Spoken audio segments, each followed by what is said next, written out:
Hi guys, welcome back to the channel. Today we are driving through the Golden Triangle area in Liguanea, which is in the city of Kingston. So as you can see, this is a very nice neighborhood, but what makes it so popular is that there are so many townhouses and apartment buildings or complexes. So we are on Hopefield Avenue now, and we're just going to take a quick tour so you can see just how built up this area is. And this is also one of the top neighborhoods in Jamaica.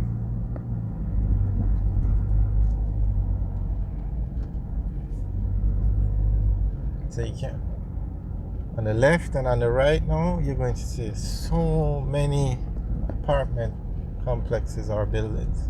Some are townhouses, some are apartments. And Hopefield Avenue or Hopefield Road, it's very popular because they have two very popular schools.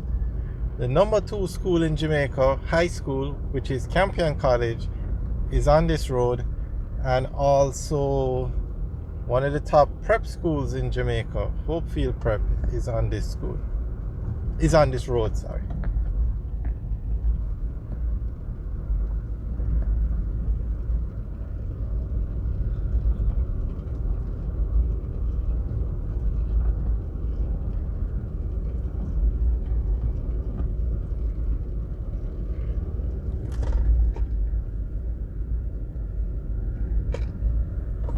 And that's Campion College on the right.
Alright, guys, thanks for taking a tour with us. Remember to like, share, and subscribe. Have a good day.